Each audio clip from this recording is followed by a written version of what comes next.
अनुराग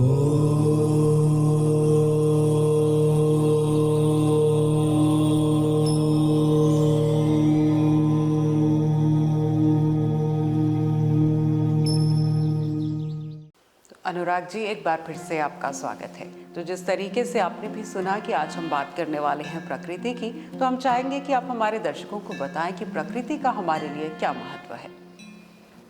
नमस्कार दर्शकों, कोटि कोटि नमन।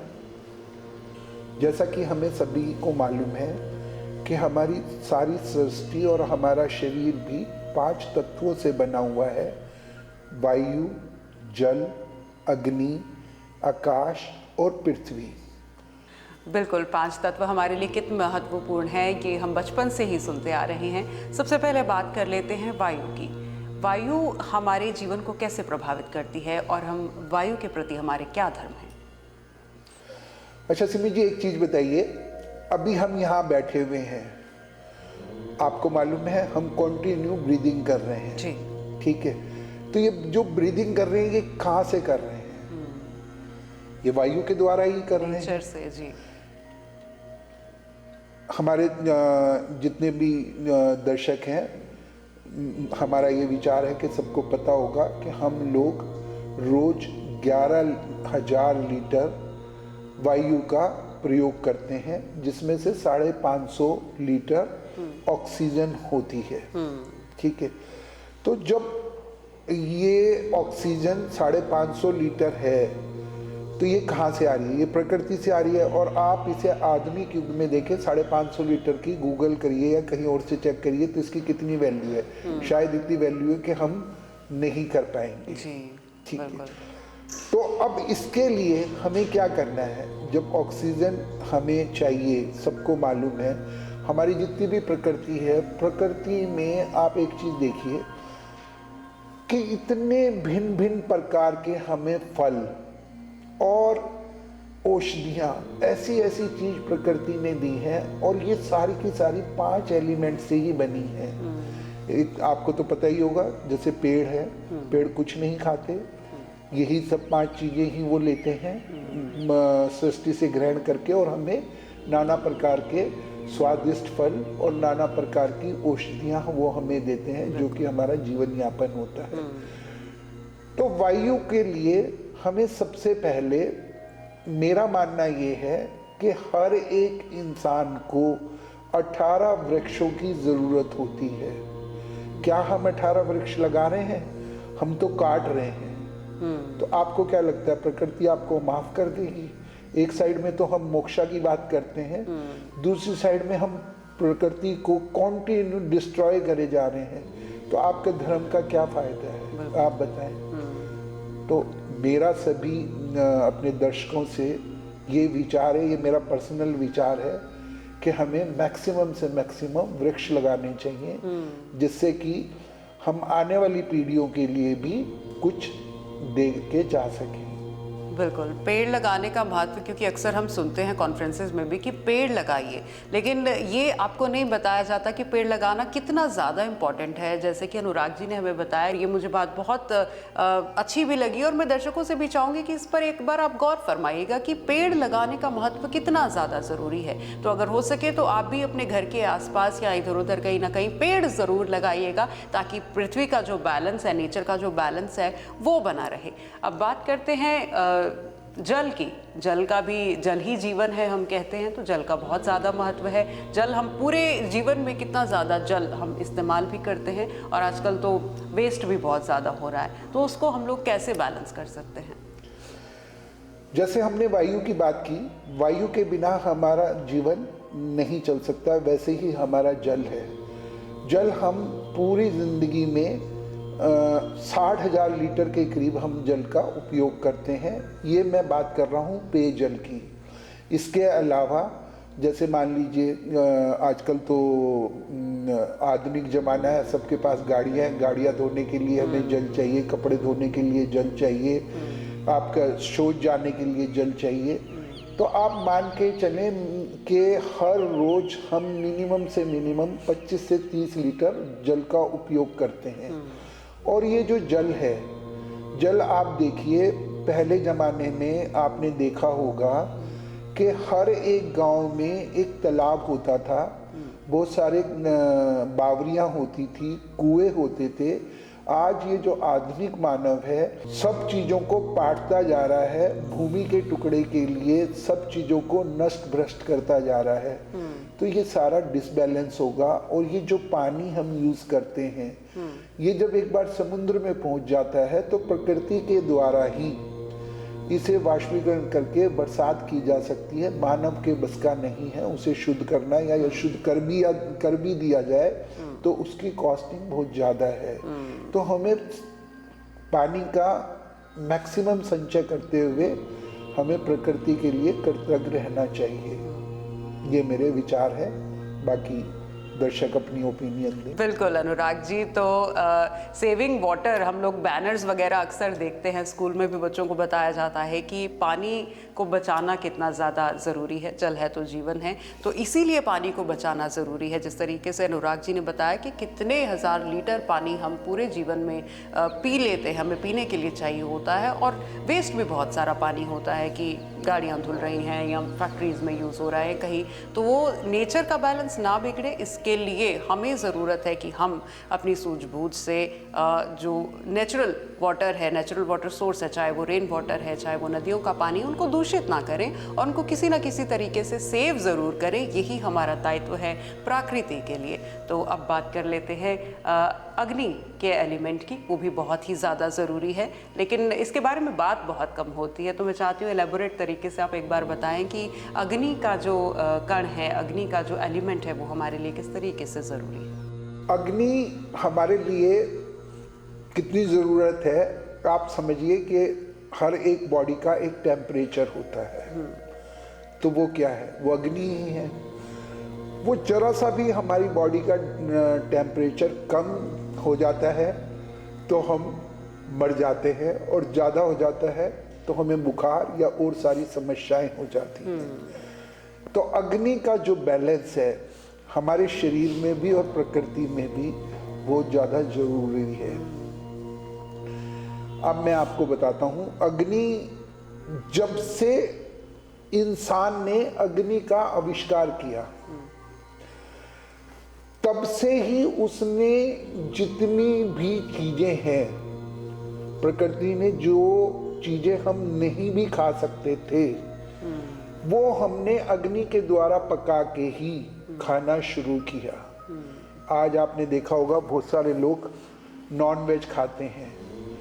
हम नॉन वेज बगैर अग्नि के खा ही नहीं सकते, इसलिए अग्नि का इम्पोर्टेंस हमारी लाइफ में बहुत ज़्यादा है। पर अग्नि की यदि बहुतायत हो जाए तो फिर हमारे सारे जंगल नष्ट हो जाते हैं, जो कि हमारी पृथ्वी को डिसबैलेंस करते हैं। अग्नि को वैसे आपको ज़रूरत नहीं है सुरक्षित करने की, आपको तो उसे शांत रखने की ज़रूरत है। आप उसे जितना शांत रखेंगे उतना आपकी प्रकृति और आपका जीवन अच्छे से यानी संयम से बरतने की जरूरत है। अग्नि एक ऐसा एलिमेंट है, अग्नि के बिना हमारा कोई संस्कार नहीं हो सकता। परंतु इसे एक बैलेंस करते हुए, शांत रखते हुए हमें अपने जीवन को आगे बढ़ाना है। अग्नि को बहुत पवित्र भी माना गया है, जिस तरीके से आपने बोला कि कोई भी हवन और यज्ञ आपका अग्नि के बिना कंप्लीट ही नहीं होता। और मैं आपको एक चीज और बता दूं इसमें, जब आपने कहा है कि जितनी भी पहले हमारे यहाँ सिद्धियां हुई हैं वो सब अग्नि के यज्ञ के द्वारा ही सारी सिद्धियां होती थी। हमारे सारे जितने भी धर्म ग्रंथ है सब में ऐसा ही वर्णित है। और मनुष्य भी अंत में अग्नि स्वरूप हो जाता है, नहीं जाना है। जी बिल्कुल। तो यहाँ से पता चलता है कितना ज़्यादा महत्व है कि जब एक बच्चा जन्म लेता है तो उसकी बॉडी में जो हीट जनरेट होती है उसी से फिर वो आगे उसकी ग्रोथ होती है, और अंत जब हो जाता है हमारे शरीर का तो अग्नि जन्म से और मरण तक हर जगह हमारा साथ देती है। और हमें इसे संयम के साथ अपने जीवन में लेना चाहिए। बस अग्नि को जितना हम शांत करें उतना ज़्यादा हमारे लिए और हमारी सोसाइटी और प्रकृति के लिए बेहतर है। जी बिल्कुल। और अब बात करेंगे आकाश के तत्व की, जो कि विशालता का प्रतीक है, निरंतरता का प्रतीक है, और इसका क्या महत्व हमारे जीवन में है? आकाश को हम ब्रह्मांड भी कह सकते हैं, क्योंकि जितने भी प्लैनेट्स हैं वो सारे आकाश में ही हैं। और वो अभी तो साइंस भी ये मानती है कि कितने सारे प्लैनेट्स ऐसे हैं जो हमने डिस्कवर नहीं किए हैं। ठीक है, ये तो थोड़ा कहना चाहिए माइथोलॉजिकल आंसर हुआ। अब हम इसे आधुनिक युग के साथ देखें। जो सूर्य है, सूर्य की जितनी किरणें हैं, यदि हमारा वायुमंडल और आकाश ना हो, ओजोन की परत यदि टूट जाती है, सूर्य के जो डायरेक्ट प्रकाश है और उससे हमारा जीवन चलना मुश्किल हो जाएगा। चारों तरफ अग्नि का बहुत ज़्यादा प्रभाव हो जाएगा। तो इसलिए अग्नि को बैलेंस करने के लिए आकाश की बहुत ज़्यादा आवश्यकता है। सूर्य की गर्मी को रोकता है और सारा ब्रह्मांड उसी में है। तो इसलिए हमें अपने वायु का, जो भी वायु है और इसका है, इसलिए हमें शुद्धता का ध्यान देते हुए अपने आकाश तत्व को हमें ठीक रखना चाहिए। बिल्कुल। और अंत में बात कर लेते हैं पृथ्वी के तत्व की, जो कि बेहद ज़्यादा इम्पॉर्टेंट है, क्योंकि हर चीज़ जो हम ग्रहण करते हैं, खाना पानी से लेकर और जल है, नदियां हैं, वो सभी पृथ्वी में ही वास करती हैं। तो इसी लिहाज से पृथ्वी हमारे लिए बहुत ही इम्पॉर्टेंट एलिमेंट है। तो पृथ्वी के लिए हमारे क्या क्या दायित्व हैं? पृथ्वी जितनी विशाल है, उसके लिए उतनी ही ज़्यादा जिम्मेवारियां भी हमारी हैं। क्योंकि जो कुछ भी है, हम रह रहे हैं पृथ्वी पे, खा रहे हैं पृथ्वी के द्वारा, मरना है हमें पृथ्वी पर।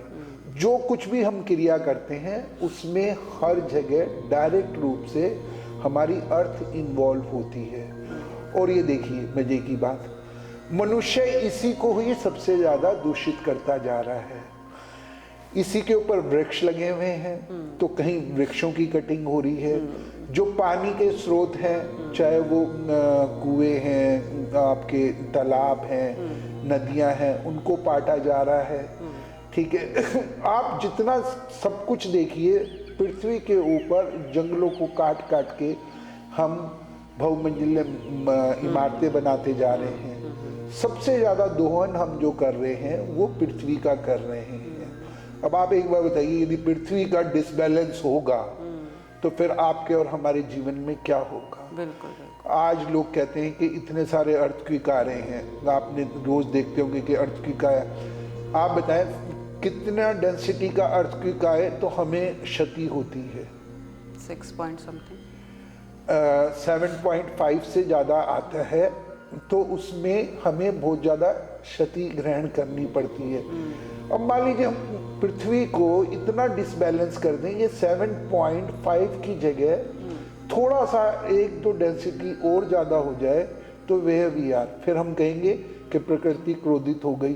हम अपने आप को जिम्मेवार ही नहीं मानते किसी भी चीज़ के लिए। तो मेरा ऐसा विचार है कि पृथ्वी एक ऐसी धरा है जिसमें सब चीज़ों को बैलेंस किया हुआ है। जैसे हमारा जीवन है, जीव जंतु हैं, वृक्ष हैं, पानी है, सबको धारण पृथ्वी ने किया है। आपको पता है अभी हम मंगल ग्रह गए, उसमें भी पानी और नहीं है, तो वो पृथ्वी भी कहीं ना कहीं रहने लायक नहीं है, मंगल ग्रह। तो हमारे जो पृथ्वी है ये एक ऐसा ग्रह है जिसमें सब कुछ है और वो सब चीज़ों को बैलेंस करती है। तो अब आप बताइए, जीव जंतु की तो जिम्मेवारी नहीं है बैलेंस करने की, ये हमारा ही तो धर्म है कि हम अपनी पृथ्वी को अच्छे से संजो के रखें। वो हमें इतने खनिज देती है, इतने वृक्ष के द्वारा फल देती है, इतनी औषधियाँ देती है, इतना जीवन देती है, इतना पानी देती है। सब चीज़ों की जिम्मेवारी कहीं ना कहीं हमारी तो है कि हम इसे संजो के रखें। बिल्कुल। तो इकोसिस्टम की यहाँ पर बात हो जाए तो वो भी बहुत ज़्यादा ज़रूरी कि इकोसिस्टम बना के रखना बेहद ज़रूरी कि एक भी चीज़ डिसबैलेंस हुई तो विनाश निश्चित है। तो यही बात दर्शकों से भी हम कहना चाहते हैं, समझाना चाहते हैं कि जिस तरीके से अनुराग जी ने बताया कि एक एक एलिमेंट कितना ज़्यादा ज़रूरी है और उस एक एक एलिमेंट का बैलेंस बनाए रखना उससे भी ज़्यादा ज़रूरी है और उसकी रिस्पॉन्सिबिलिटी हम मनुष्यों की है, क्योंकि सभी जीव जंतुओं में से सबसे ज़्यादा इंटेलिजेंट जीव जंतु अगर कहें तो हम मनुष्य होते हैं। इसीलिए ये हमारा दायित्व है कि प्रकृति के बैलेंस को बना कर रखा जाए। और अगर आप अनुराग जी की बात से सहमत है तो हमें ज़रूर कमेंट बॉक्स में बताएं, और अगर आपके कोई और विचार या सुझाव हैं तो आप नीचे दिए गए नंबर और ईमेल पर हमारे साथ संपर्क कर सकते हैं। अनुराग जी, आपने प्रकृति और प्रकृति के एलिमेंट्स के बारे में इतनी विस्तार से हमारे साथ आज जो चर्चा की, ज्ञान दिया, उसके लिए बहुत बहुत धन्यवाद। धन्यवाद।